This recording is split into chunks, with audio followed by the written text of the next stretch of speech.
pasado.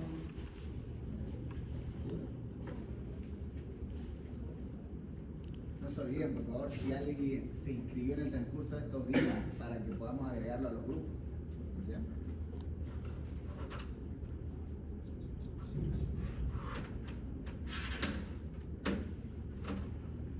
Bueno, vamos a ver entonces. Vamos a ver hoy lo que es meningitis recurrente y meningitis crónica. Decíamos la vez pasada que hablar de meningitis no siempre involucra un proceso infeccioso, aunque es lo habitual, ¿no? Hablar de meningitis es básicamente o gira en torno esencialmente de un proceso irritativo, posteriormente un proceso inflamatorio, y que esto ocupa, como su nombre lo dice, el territorio meningio, generalmente acompañado, en este caso, de algún cuadro compatible con infección, que en la etapa aguda decíamos que puede ser viral, puede ser bacteriana, pero que también habían algunos subtipos que pueden durar un poco más de tiempo o no resolverse de todo, que les llamábamos por su presentación también de tipo subagudo. Pero si nos abstraemos un poco de eso y nos vamos de nuevo a estos conceptos de inflamación e infección, ¿qué entenderíamos nosotros en este contexto de un proceso recurrente o un proceso crónico? ¿Podrá darse una situación, ustedes se imaginan, independientemente de que hablemos de las meninges, de una infección que sea en su aspecto o en su espectro temporal, que sea recurrente o que sea crónica? ¿Pero aplica para todo lo mismo? Entonces, si hablamos nosotros de un cuadro de meningitis particularmente, habría una línea de tiempo o un límite en el cual podríamos estar pasaríamos de una etapa aguda a una etapa crónica o recurrente. ¿Cuál es la diferencia entre que sea crónica o que sea recurrente?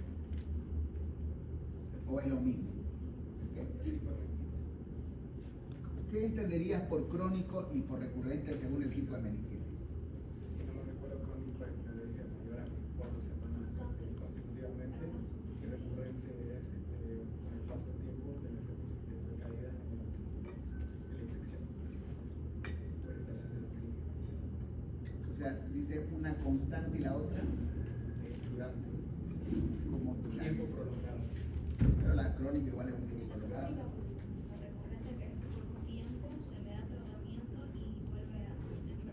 Involucra, o sea, que van a haber periodos de exacerbación con periodos de remisión o de cura, pero no de cura. Bueno, como el otro día, es más fácil entenderlo con los inmunodeprimidos, digamos, pero ¿es frecuente este comportamiento en una infección? El doctor habla de aguda, habla de bacteriana, que es lo que vimos. Si nos salimos de las meninges, ¿es habitual encontrarnos con infecciones que se hacen crónicas o que se hacen recurrentes? Sí. ¿Sí? Por ejemplo. Hay un montón, pero ¿es lo habitual? ¿Qué otra situación involucraría, como dijeron, que el tiempo esté presente? Pero 4 semanas es un montón. ¿Cuál dijimos que era la triada que uno esperaría encontrar en un paciente con meningitis, o la triada que nos lleva a sospechar una meningitis? Nunca. Y fiebre.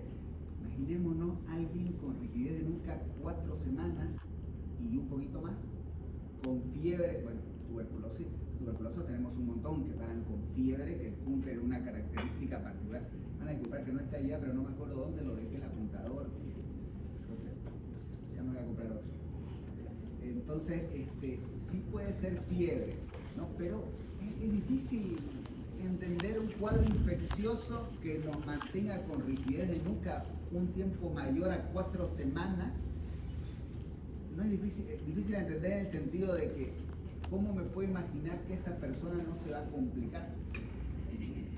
Porque decíamos que un cuadro meningio o un síndrome meningio infeccioso agudo en particular puede convertirse en una emergencia médica. Incluso se convierte en epidemias, sea institucionales, sean nacionales, departamentales, pero es una alarma o es una situación que nos lleva a prestar atención. En este caso, fuera de las infecciones, ¿será que puede haber algo más involucrado que lleve a que un paciente tenga un cuadro crónico o recurrente?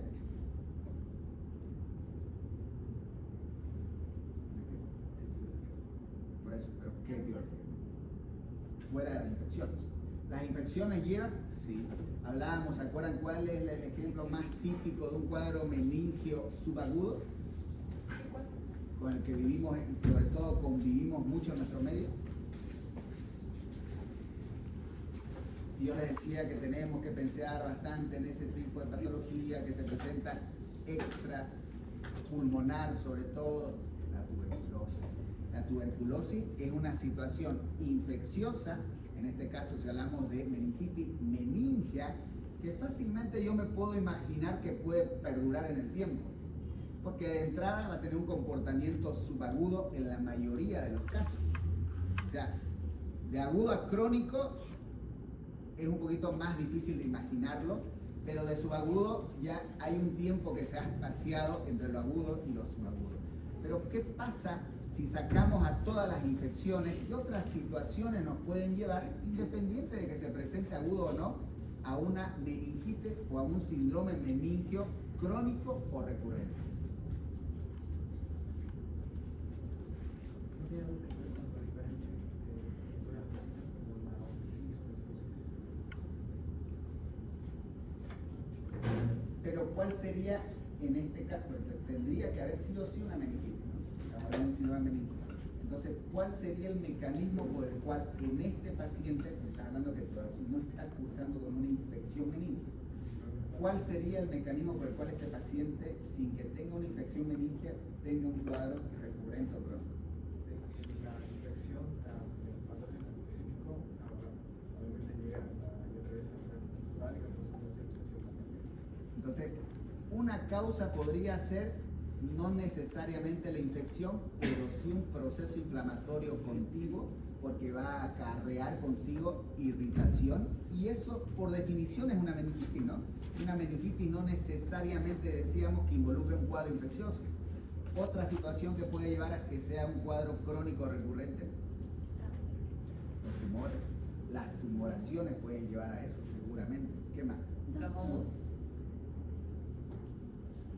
Hoy estábamos viendo un caso por hongos en la práctica, con el doctor Carlos, una meningitis causada por hongos. Ahora yo te hago una pregunta para una pregunta para que todos la pensemos, no solo si hablamos de una meningitis por hongos, ¿entraría dentro de una meningitis infecciosa o no? ¿Qué dice?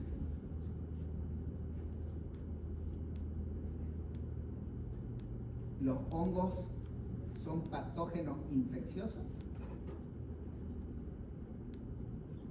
¿No? ¿Son o no? ¿Entraría dentro de una meningitis infecciosa en este caso? Seguro que sí, ¿no? Pero como dice la doctora, los hongos sí pueden tener un comportamiento un poco más prolongado, ¿no? ¿Qué me decís? Es que tenía la duda si, por ejemplo, nuestro paciente puede no tener una inflamación como tal en las meninges, o sea, no una meningitis como tal por un virus o una bacteria como tal en la propia meninge, pero que sí le llegue la toxina de otro lugar. Por ejemplo, que alrededor o cerca de las zonas meningias, sin que involucre directamente a las meningias, la estimule y la irrite y haga un proceso inflamatorio. Sí, las toxinas de otras zonas viajan a las meninges y... Claro que sí. Por eso nos habla que no necesariamente la infección meningia puede llevar a un proceso recurrente o crónico, sino que también el doctor hace un momento hablaba de infecciones cercanas a las meninges que pueden, sin colonizarla, como estás comentando, llevar a un proceso inflamatorio irritativo que va a dar un síndrome meningio, ¿no? Porque la meningitis o las meningitis están dentro de los síndromes meningios. O sea, la clínica, decíamos, de los pacientes, que si en el agudo es típico, en este va a ser más típico todavía, solo que va a perdurar en el tiempo, es característico de un síndrome meningio. no es característico o típico de que ese síndrome meningio sea infeccioso, ¿no? ¿Qué decir? Otra cosa que también le dijeron sobre la obstrucción del drenaje religioso aquí. Si nosotros tenemos decíamos que tenemos 3 componentes en el cráneo y que los 3 componentes conviven a través de una regla, de una ley, ¿cómo se llamaba? Es el corazón. Pero va por ahí. Una cosa no puedo aumentar es pensión de oro. Yo sé, pero ¿cómo se llama? No, no es que no puede aumentar, más bien lo va a hacer. La de Monroe-Kelly, ¿no? Nos dice que estas 3 sustancias, no la película, ¿no? Estas 3 sustancias, estos 3 elementos, para que uno se incremente, lo va a hacer siempre a expensas del otro. Simplemente decíamos porque la calota craneana no va a expandirse en la persona ya adulta, ¿no? Entonces, si una obstrucción del movimiento del líquido cefalorraquídeo puede llevar a eso, pero también procesos venosos y obstructivos, que muchas veces ni los tenemos presentes ni los contemplamos, que pueden llevar a esto. Y hace un momento hablaban de los inmunodepresivos, ¿no? O la inmunodepresión, que también va a generar esto. Pero algo que olvidamos y que entra o forma parte de muchas veces de estos, porque son pacientes muchas veces con inmunocomprometimiento, son las colagenopatías, ¿no? Tenemos el lupus, la artritis reumatoide, el síndrome de Sjögren, todas estas estructuras o todas estas enfermedades habitualmente presentan en los terceros espacios acumulación de líquido, ¿no? Se van a comprometer con derrames pericárdicos, líquidos incluso en las articulaciones, etc. Y puede ser un motivo que lleve a irritación o inflamación meningia, que también de alguna forma puede afectar esta convivencia o esta cohabitación de las 3 estructuras dentro del cráneo y dentro de todo el conducto o todo el canal medular, ¿no? ¿Qué ibas a decir? Una cosa, ¿no? En la sarcoidosis, entonces, si usamos esa ley y se aumenta el tamaño, obviamente en los quistes del cerebro aumentaría la presión. Claro. Entonces eso también puede ser una opción. Claro que sí.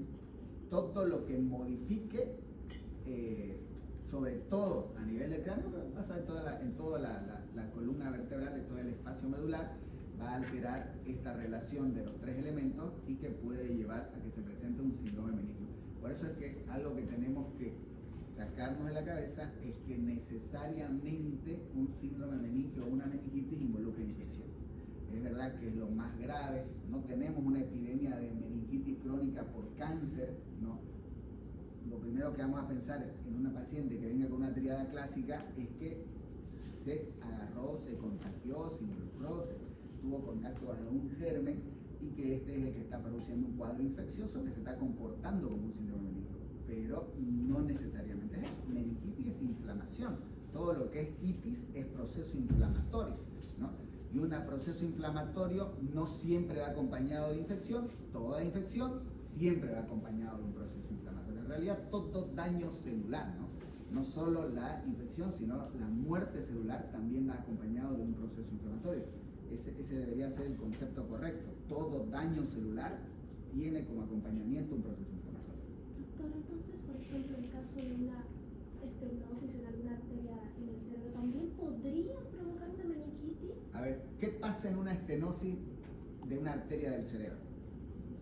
Primero que dependerá en ese caso de cuán lejos del cerebro está la estenosis.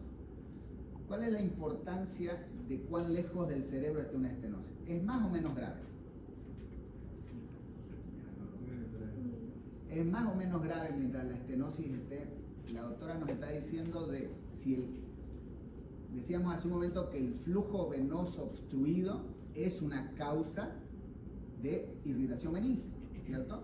¿Por qué? Por esta regla, esta ley de Monroe-Kelly, porque nos dice que si no hay un drenaje venoso adecuado, ¿qué va a pasar en ese sitio? ¿Pero por qué? ¿Por qué? No, yo sé, todo me estás diciendo lo mismo, pero ¿qué es lo que sucede? ¿Por qué? Y no solo en el cerebro. Siempre que hay una obstrucción en el territorio venoso, va a haber aumento de volumen, va a haber edema. Nadie duda, ¿cierto? ¿Por qué?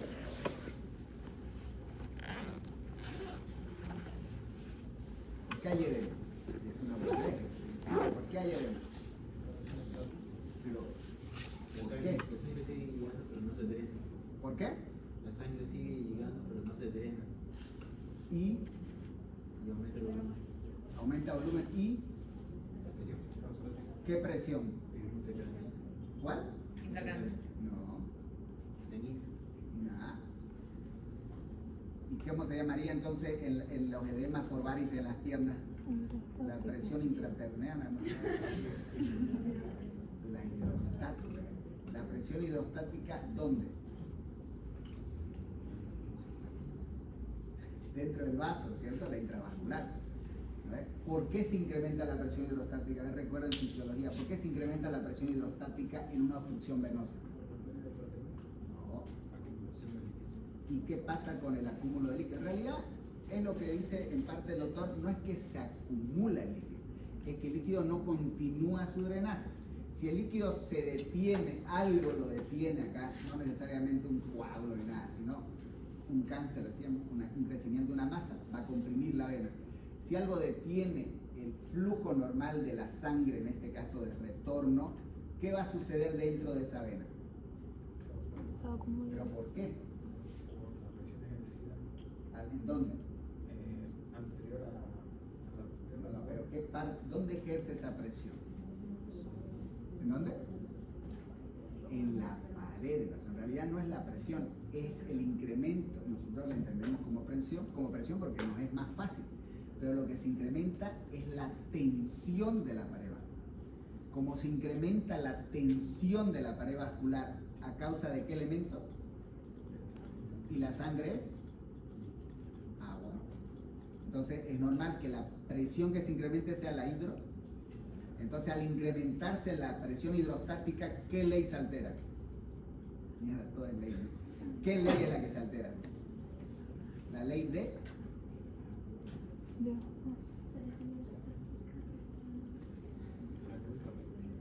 quitarle un nombre. La ley de... La ley de Starling, ¿no? La ley de Starling. La ley de Starling que nos habla... ¿De qué nos habla la ley de Starling? ¿De qué? La ley de Starling nos habla de la relación que existe entre 4 presiones. 2 dentro del vaso y 2 fuera del vaso. Estas 4 presiones son las mismas, solo que tienen nombre intravascular, extravascular, que es la presión hidrostática y la presión oncótica, ¿cierto? En este caso, como hay una obstrucción, ¿verdad? Lo que sea, que no permite que el drenaje venoso continúe, la sangre, por más que no se incremente, que se va a incrementar, pero no continúa su flujo o su movimiento. Entonces va a incrementar la tensión en la pared. Va a estar empujando la pared. Al empujar la pared, se incrementa la presión hidrostática. ¿Y cuál era la fórmula de la ley de Starling? La ley de Starling nos dice que la permeabilidad vascular o capilar tiene una relación directa con la relación que tiene la presión hidrostática, la presión oncótica intra y extravascular.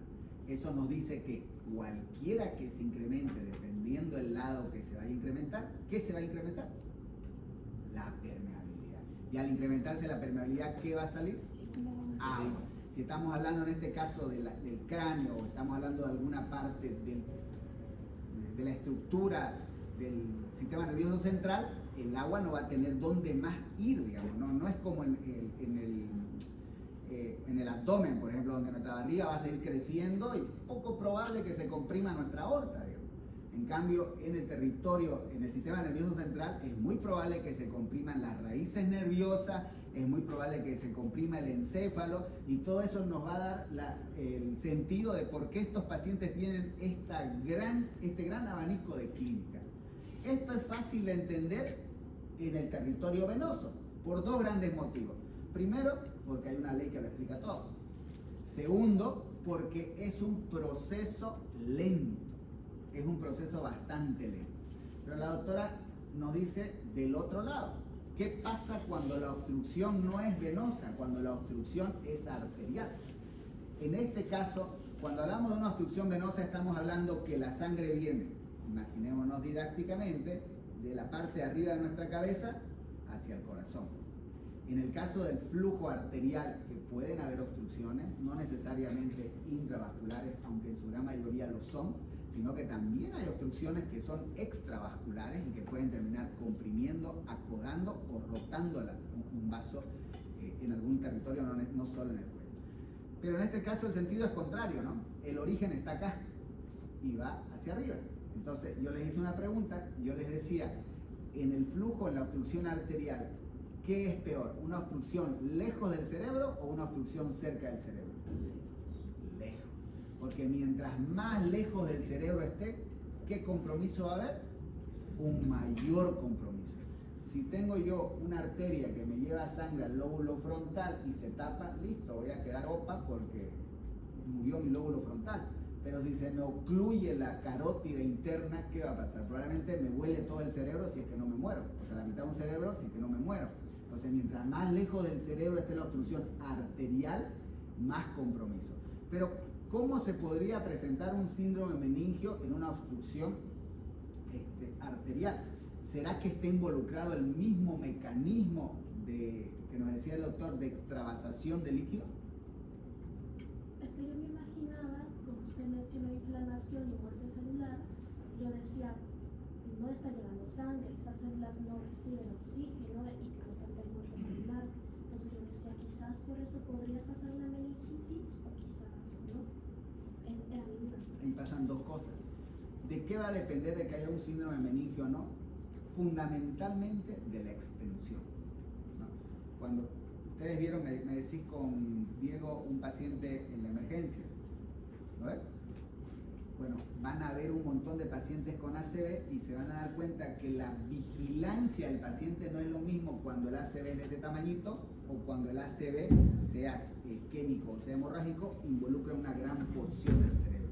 ¿Por qué? Porque a mayor tejido comprometido, mayor edema va a haber. ¿Por qué va a haber edema?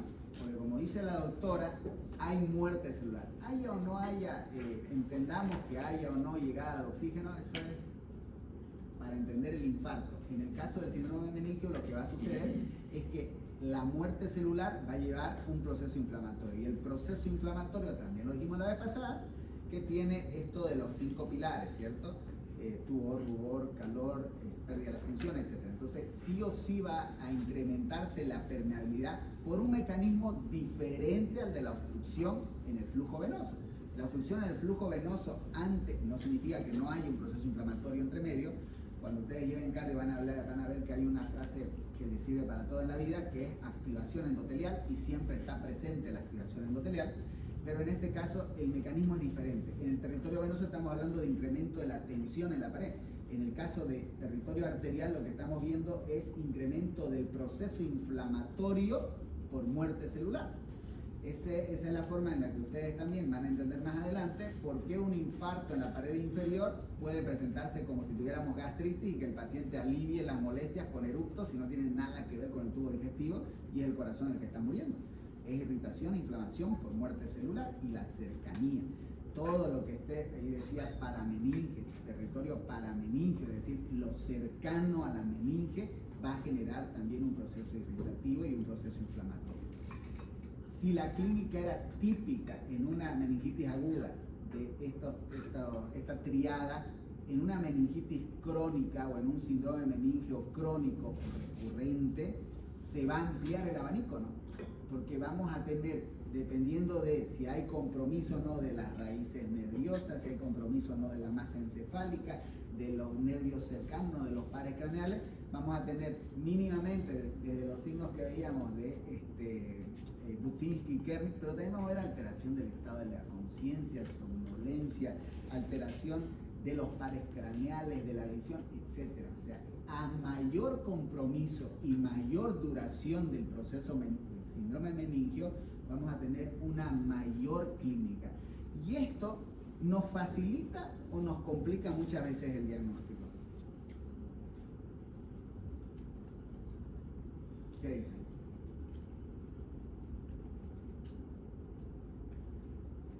¿Qué dice otra? ¿Nos facilita o nos complica? Depende. Depende de qué.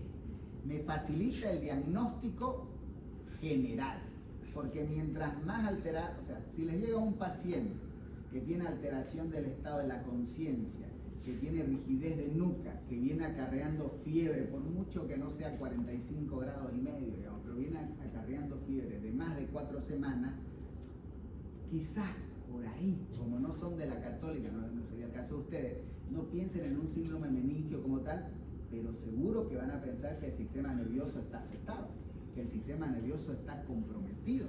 Entonces, en líneas generales, mientras más compromiso del territorio del sistema nervioso exista, más me va a orientar a pensar en un compromiso generalizado o que abarque el sistema nervioso autónomo, periférico, etc. Lo malo es que por la duración de la clínica, la variabilidad que se presenta de los síntomas que pueden tener, se me puede pasar que lo primero que sospeche sea una meningitis. Porque fuera de lo que van a leer en el transcurso de este primer bloque, ¿quién hasta antes de leer meningitis pensaría que una meningitis nos puede durar 6 semanas o 7 semanas? Generalmente cuando pensamos y hablamos de meningitis, hablamos de episodios agudos que tienen que resolverse de manera rápida, y la mayoría de las veces cuando hablamos de meningitis nos imaginamos una persona que está en terapia intensiva. Entonces, imagínense cómo esa persona, ese niño o ese adulto ha logrado estar 4, 5, 6 semanas con cuadros que son intermitentes, que tienen cierta mejoría y cierta exacerbación. Entonces, todo es relativo, ¿no? Todo depende, nos ayuda a acercarnos a un síndrome bien general del sistema nervioso, pero poco probable, no significa que no, poco probable que lo primero que pensemos sea un cuadro meningio, porque recuerden que mientras uno no lo piense, por más que la persona que está adelante grite que tiene meningitis, no lo vamos a sospechar. Eso también nos brinda otra posibilidad. Hablábamos la semana pasada sobre el uso de la tomografía y la resonancia, ¿se acuerdan? De que de acuerdo al tiempo en el cual uno indica este estudio, nos va a servir para X, Y o Z motivo. En estos pacientes vamos a poder hacer uso de los métodos complementarios con mayor certeza, porque es muy probable que vamos a ver daño y vamos a ver alteración. Es decir, no estamos hablando de 2, 3, 4, 5 horas, estamos hablando de 4 semanas o más. Tiene que haber alteración. Y para evaluar este sistema nervioso, para ver este compromiso neurológico en un cuadro crónico recurrente, ¿qué herramientas puedo utilizar? ¿Qué métodos podría utilizar?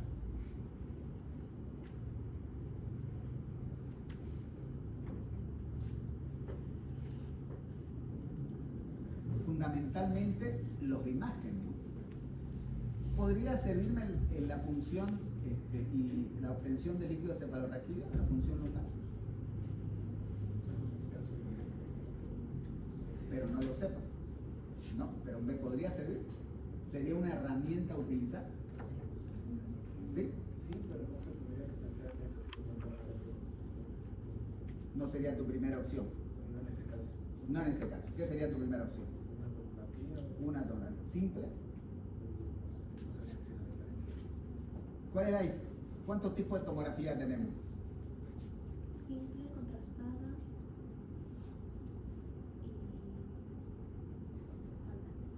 Simple y contrastada, ¿no?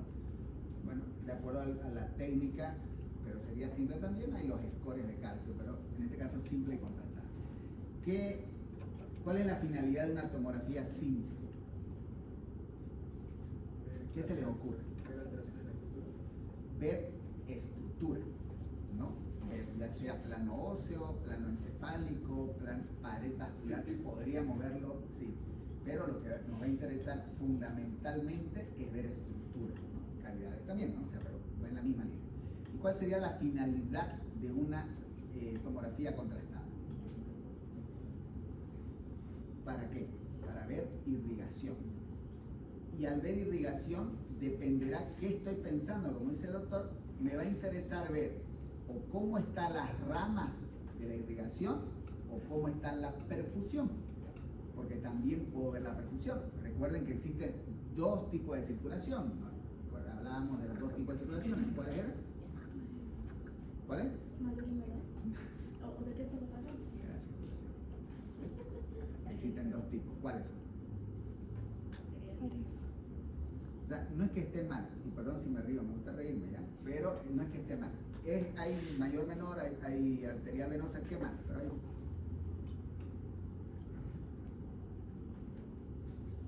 A ver, ustedes se imaginan la aorta, la han visto en anatomía, ¿cierto? Es un vaso interesantemente grueso, ¿sí? La aorta nace ¿dónde? ¿Dónde? En el tracto de salida del ventrículo izquierdo, si queremos ser exquisitos, en la válvula aórtica, ¿no? En el tracto de salida del ventrículo izquierdo. ¿Y muere dónde? ¿O no muere la aorta? ¿En callado aórtico? No. ¿De las cuales? Entonces la aorta muere en sus ramas terminales, que es la bifurcación de las ilíacas, las dos ilíacas primitivas. La aorta va entonces desde aquí hasta aquí, ¿cierto? Su recorrido es grande, es enorme su recorrido, ¿cierto? En ese recorrido, como dice la doctora, que nace en el ventrículo izquierdo y como dice el doctor, muere a nivel de las ilíacas, ¿qué tejido nutre?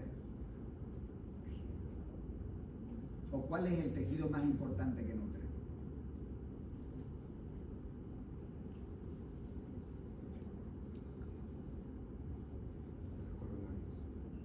No. ¿El qué? No.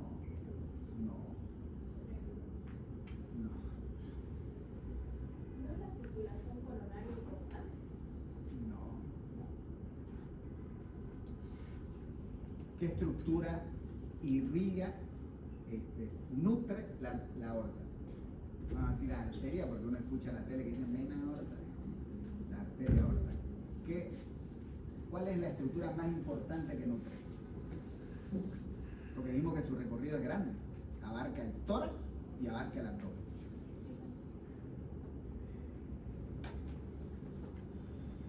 Quien me diga, le doy 5 puntos para el examen. No es mucho, 3 puntos. La primera que me diga. Alguien levante la mano y dígame.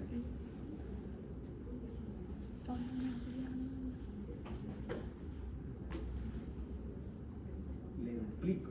Le doy 3 puntos para cada uno de los 4 exámenes.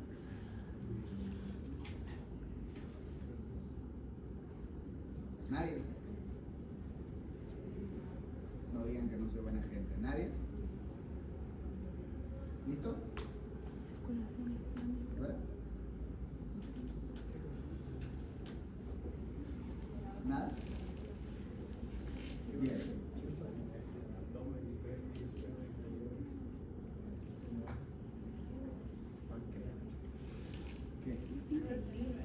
No. La respuesta es sencilla. No nutre ninguna estructura ni ningún tejido. Si me hace preguntas trampa en el examen así, me No voy es a trampa. matar, doctor. No es trampa, es que ustedes se olvidan que además de que hay una circulación mayor, menor, bla, bla, bla, bla, bla, hay una circulación en serie y en paralelo. Y nos lo relata muy bien Guyton. Nos habla de la circulación en serie y en paralelo. ¿Cuál es la diferencia de la circulación en serie y en paralelo? La circulación en serie nos dice que esa estructura vascular está encargada de movilizar, transportar, llevar la sangre de un punto A a un punto B sin que se pierda por el camino. La aorta no nutre a nadie. ¿Por qué no nutre a nadie? A ninguna estructura. Porque si nutriera al páncreas, lo revienta. ¿Qué presión maneja la aorta?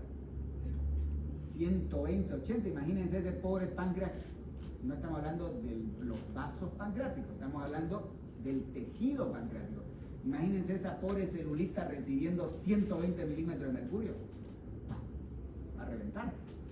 Por eso es que en la medida que la sangre sale del ventrículo izquierdo hasta que llega al territorio capilar, va amortiguándose y va perdiendo de pulsátil, hacer casi una línea recta para llegar a lo capilar. Y la circulación capilar, más importante, es la circulación en paralelo. Porque la circulación capilar cumple dos funciones. lleva la sangre de un punto A a un punto B, pero entre medio nutre los tejidos. Y esta nutrición de los tejidos es gracias simple y llanamente a que tiene un montón de huecos y fenestraciones, ¿se acuerdan? Entonces no hay magia ahí, es que simplemente la sangre pasa, hay un hueco y si hay diferencia de presión lo va a nutrir. Entonces, en los métodos complementarios que llevan contraste, porque también lleva contraste la resonancia, si queremos pedirla, nosotros vamos a ver, es verdad, los vasos, los grandes vasos, pero lo más útil es ver la microcirculación, porque hablar de la microcirculación es hablar de la perfusión de los tejidos. Y a mí no me importa si la sangre llega al cerebro, a mí me importa que la sangre que llega al cerebro penetre el cerebro, porque esa es la que importa, esa es la perfusión.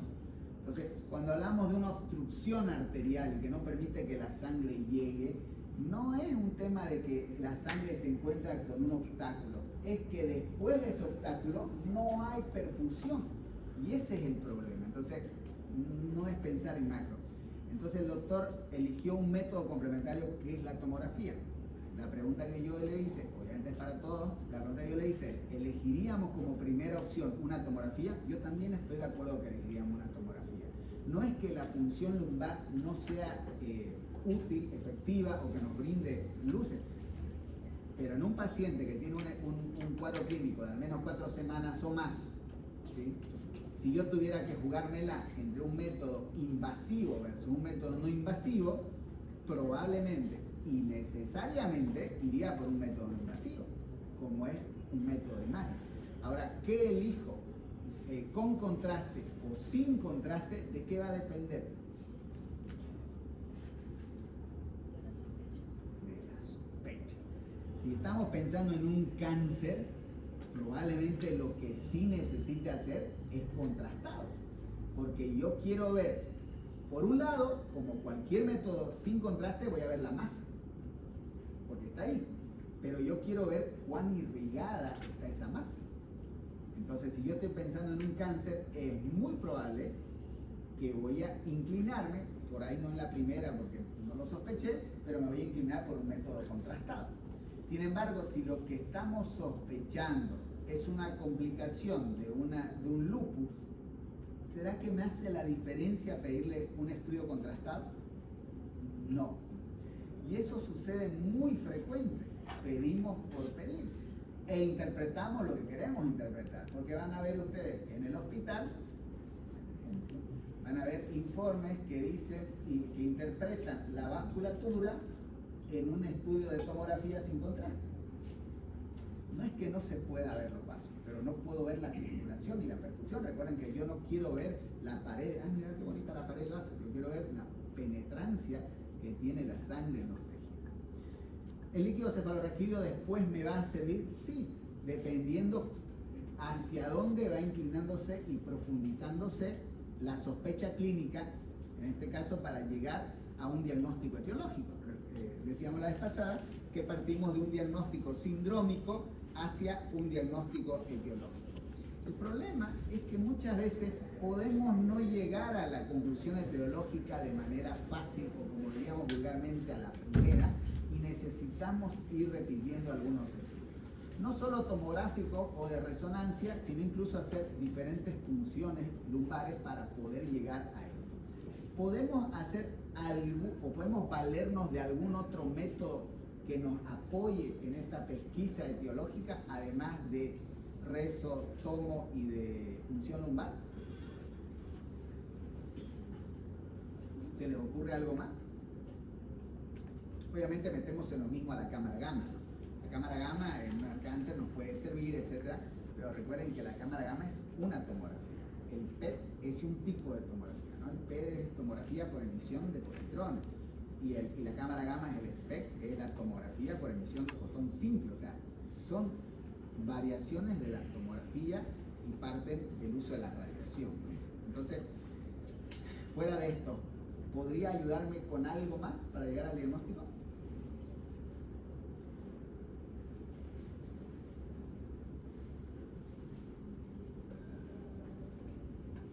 ¿Qué dice?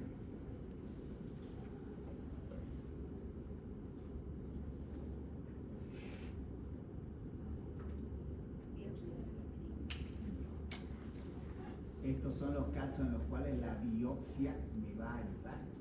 Porque si el líquido cefalorraquídeo, donde dijimos que de acuerdo a las características del líquido, de acuerdo a la presión de apertura, de acuerdo a la celularidad, me voy a inclinar si es infeccioso, lo que no me quede claro del todo, me va a ayudar la biopsia, ¿no? La biopsia de retirar un pedacito de la meninge y mandarlo a anatomía patológica para analizar qué es lo que sucede.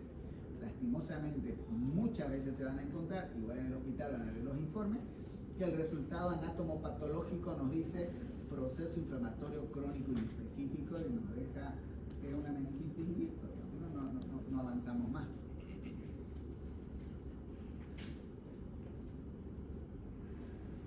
O sea, que no dice algo que ya se sabe. No siempre, depende de muchas cosas, digamos, ¿no? En realidad depende, nos guste o no, de qué tan bueno es el laboratorio donde lo enviamos. No te digo que lo que enviamos tradicionalmente sea malo, pero depende mucho de qué tan bueno es el laboratorio. Y cuando hablamos de qué tan bueno es el laboratorio, es de qué tan bueno es el patólogo que analiza la muestra. Pero también cometemos un error, a veces no sabemos tratar la muestra enviada. Entonces, si la muestra no la enviamos de manera adecuada o en la cantidad necesaria, ellos informan lo que ven. Es como un electro, vos informás lo que está en el electro. ¿Te puede servir? Sí, pero también te puede no servir, ¿no? El día domingo estaba en una reunión y me llaman porque la mamá de un colega de San Juan se está infartando. Entonces le digo que lo lleve al hospital, amigo mío también, amigo mío, su mamá se infarta. Y cuando voy, lo primero que, como todo buen hemodinamista aburrido, agarre y dice, no me hagas venir en mano, digamos, ¿no? O sea, se estoy divirtiendo menos, tiene que ser para algo que valga la pena. Y viene con su residente de carga y le digo, ¿qué es el paciente? Un infarto, me dice. Ya, ¿de qué pared? De pared lateral. Veamos el electro. Y en el electro, haciendo analogía con lo que decía él, de si nos ayuda o no, en el electro se veía un poquito de onda T medio aplanada, ni siquiera negativa, en pared lateral. Entonces la sospecha que uno diría es un infarto porque tiene troponinas positivas, tiene clínica, y en el electro no hay supra, es un infarto sin supra de nivel del segmento epitelial. Como ustedes dominan anatomía, saben que el territorio lateral lo más probable es que sea una circunfleja, ya sea obtusa, ya sea ramo obtuso o ramo lateral alta, pero están pensando en una circunfleja. Cuando entramos nos encontramos que la descendente anterior estaba obstruida en su origen. Ese tipo de lesiones se llama hacedora de viuda porque lleva a muerte súbita al paciente. Entonces terminó esa señora con 4 stents, 3 en la derecha y 1 en la coronaria derecha. Entonces, si yo me hubiera guiado solo por el electro, probablemente a esta señora le hubiéramos dicho, ¿sabe qué? Venga de aquí a una semana, hagamos otros métodos complementarios y puede ser que en el camino haya hecho muerte súbita y se moría. Entonces, ¿le puedo echar yo la culpa a que el que hizo el electro fue malo?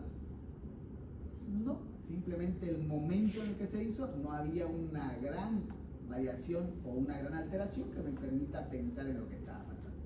En el caso de las biopsias, nosotros podemos equivocarnos con el lugar que analiza, con el patólogo que analiza, podemos equivocarnos al enviar la muestra, o podemos tener la mala suerte, dependiendo qué es lo que está pasando en el paciente, de sacar una muestra de un territorio que no estaba del todo afectado. Y el patólogo lo único que va a hacer es informar lo que ve. Y generalmente, como todos estos procesos, independientemente si son infecciosos o no, son inflamatorios, su respuesta generalmente es proceso inflamatorio crónico inespecífico. Resumen, meningitis crónica. Entonces ustedes van a poder decir, sí, mi paciente tiene una meningitis crónica, pero quizás no sepa la causa. ¿Tendrá tratamiento esto?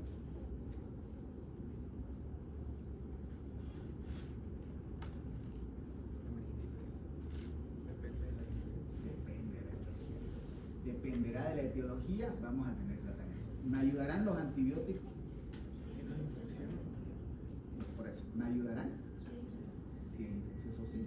Si no, dependerá la causa, ¿no? Si el paciente está, si es una colagenopatía, pues veremos si no está en una crisis en ese momento o en una fase de actividad, y habrá que tratar eso para evitar que siga generándose irritación, etc. Entonces el tratamiento hay, pero el tratamiento va a depender de qué es lo que tiene, ¿no?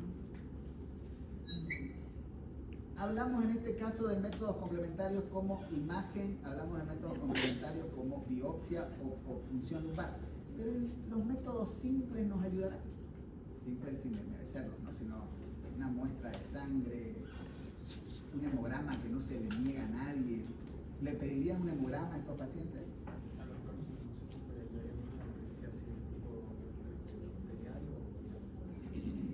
¿Por qué no le pediríamos? O sea, un hemograma no se le niega a nadie, pero ¿por qué no le pediríamos un hemograma? No significa que está mal lo que estás diciendo, pero ¿por qué no le pediríamos un hemograma? No sé, es como la sospecha clínica. Porque pensarías que el hemograma va a estar normal. No, normal, ¿cierto? O sea, si fuera infeccioso, sí, rezaría una alteración, pero si es recurrente, más 4 semanas no voy a... Bueno, estamos en un paciente que no le hicimos ningún método complementario todavía, pero viene con clínica de 4 semanas. En 4 semanas y 2 días. Entra por definición dentro de cronicidad o recurrencia. ¿Sí? A ese paciente, antes de hacer un método complementario que se lo va a ganar, ¿le pediríamos un hemograma? Antes de hacerlo. ¿Y qué esperarías encontrar? No es que esté mal decir de rutina, ¿no? Pero no pedimos por rutina, ¿no? Generalmente la rutina es porque en eso que estamos pensando vamos a encontrar. Yo soy cardiólogo también y en cardiología pedimos un hemograma no por rutina. Hay parámetros en el hemograma que me ayudan para la enfermedad cardiovascular sin que sea un cuadro infeccioso. El otro día hablábamos de la BCG, por ejemplo. La BCG me va a hablar de una actividad, un proceso inflamatorio. En este caso puede estar acelerada, es decir, puede estar incrementada la BCG. La fórmula leucocitaria puede estar elevada, no necesariamente elevada, alterada, la fórmula leucocitaria, los glóbulos blancos. Sí, puede estar. Si hablamos más allá de que sea un cuadro bacteriano viral, recordemos que en la serie blanca tenemos eosinófilos, tenemos neutrófilos, tenemos monocitos y tenemos basófilos y linfocitos. Generalmente cuando nosotros, acostumbrados a la parte aguda, analizamos de toda esta lista, nos vamos a los neutrófilos y a los linfocitos, ¿cierto? Habitualmente. Pero los otros parámetros, las otras células, ¿nos brindarán alguna información en procesos más prolongados, en procesos crónicos?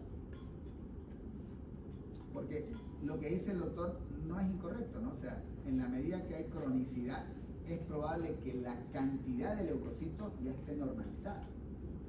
Lo que al inicio se haya disparado los neutrófilos probablemente ya haya disminuido, pero ¿será que el resto se puede movilizar?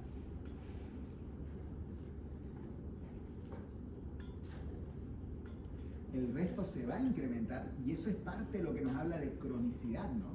El incremento de los monocitos, el incremento de los basófilos, la presencia de eosinófilos dependiendo del germen, que es el que lo genera o lo presenta, y esto acompañado además de parámetros como la BCG.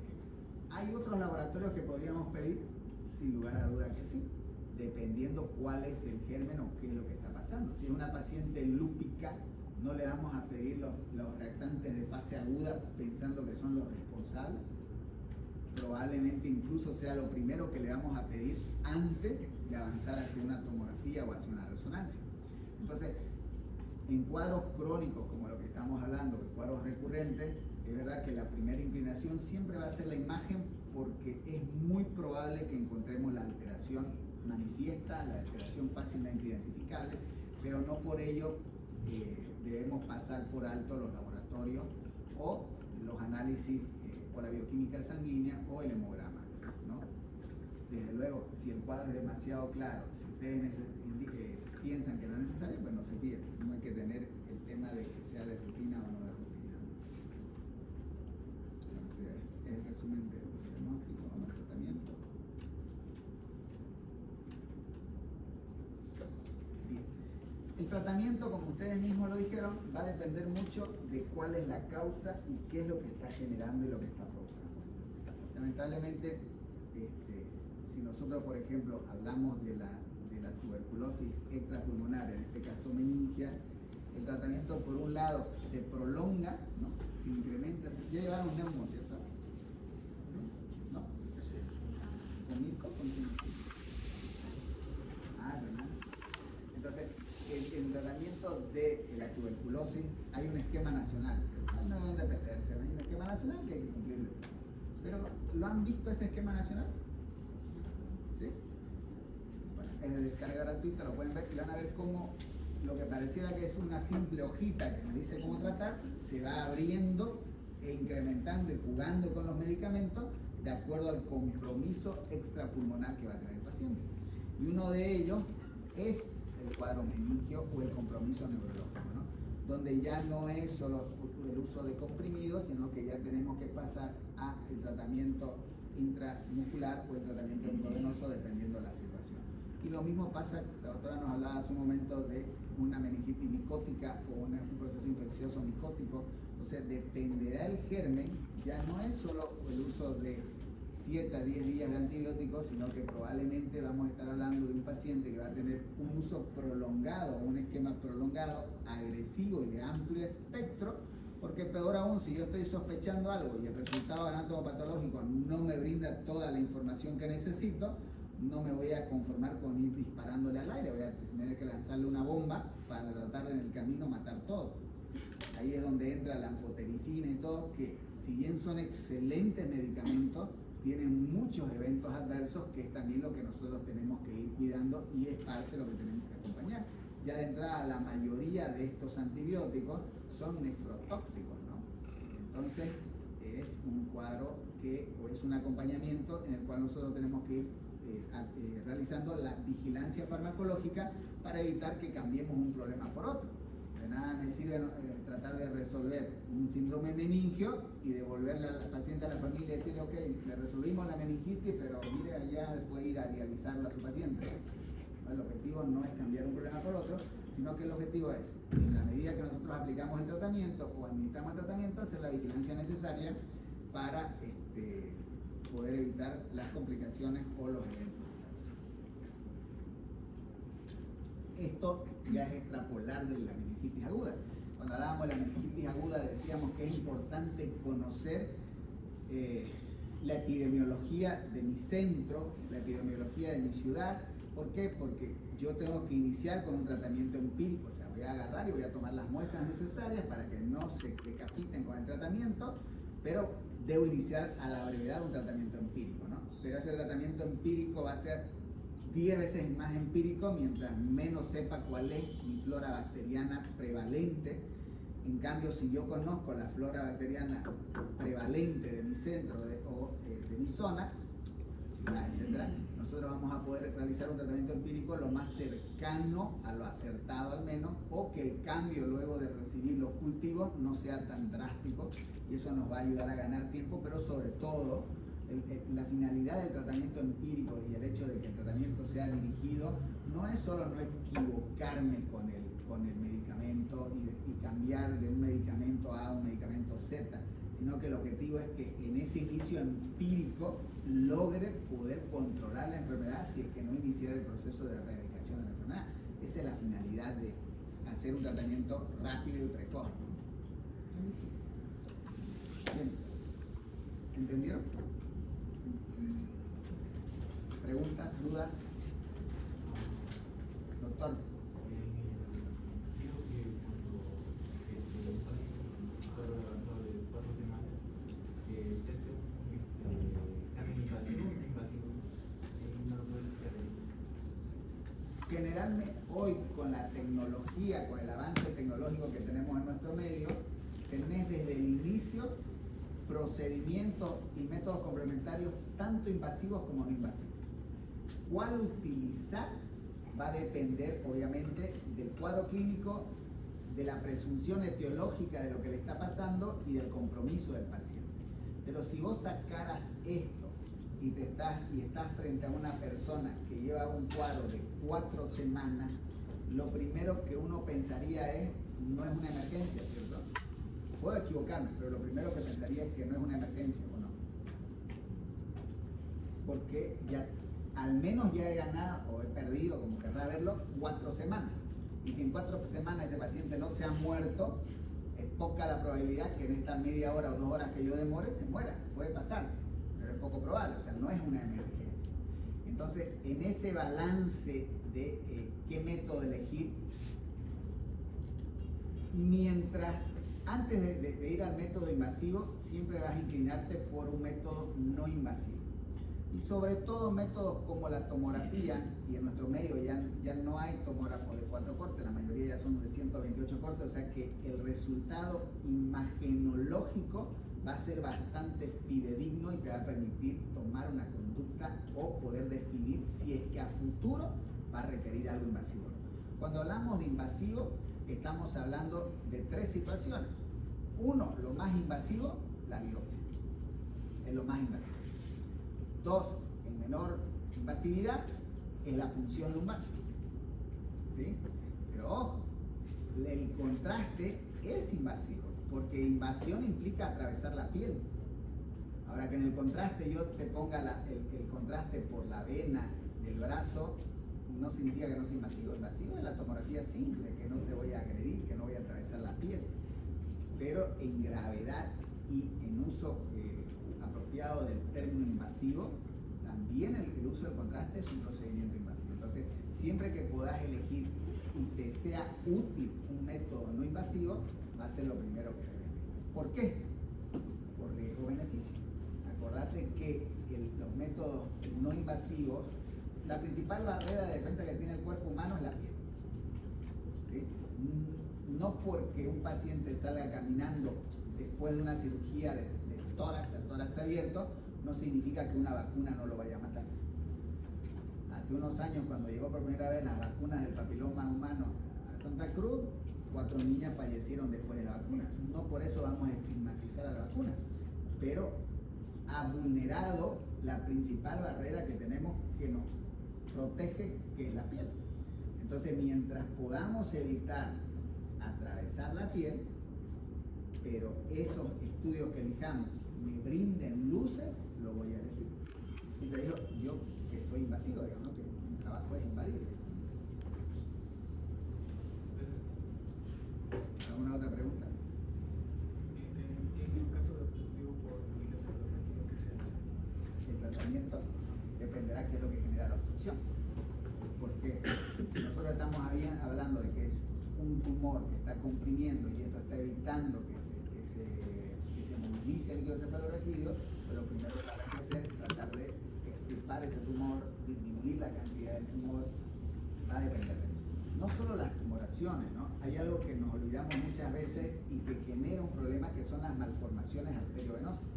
Las malformaciones arteriovenosas, que son las comunicaciones anormales entre, como su nombre lo dice, entre la arteria y la vena, lo normal es que vaya un gran vaso capilar, vena, ese es el recorrido. En la malformación arteriovenosa va un vaso mediano, pequeño, y directamente hay una conexión entre la arteria y la vena.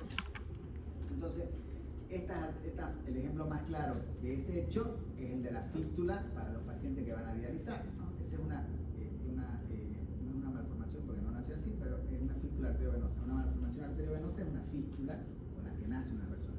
Entonces, estas fístulas o estas malformaciones arteriovenosas también generan compresión. ¿Por qué generan compresión? Para no marearlo, porque yo sé que ustedes lo dominan, porque la presión, la sangre arterial tiene más presión que la sangre venosa. Entonces, cada vez que la sangre está circulando y en vez de que vaya disminuyendo su pulsatilidad, amortizándose, va a pasar de 80 a una venita que no está preparada para recibir 80. Entonces, cada vez que la arteria tenga su pulsatilidad, va a inflar esta venita. Por eso es que los pacientes que tienen fístula, ¿qué es lo que vemos característicamente? Bueno, el frémito es la palpación, pero lo que vemos son varices. Los pacientes que tienen fístulas arteriovenosas tienen varices. ¿Y esas varices por qué se dan? Porque la vena no está hecha para tolerar la presión de la arteria. Esto en el territorio, en el sistema nervioso, también genera compresión. ¿Por qué? Porque se incrementa el volumen y ese volumen tiene que ir hacia algún lado y donde sea lo va a apretar y lo va a comprimir. Y no solo el flujo de líquido cefalorraquídeo, también puede comprometer las raíces nerviosas o el recorrido de las diferentes las raíces o de los diferentes nervios. ¿Alguna otra pregunta?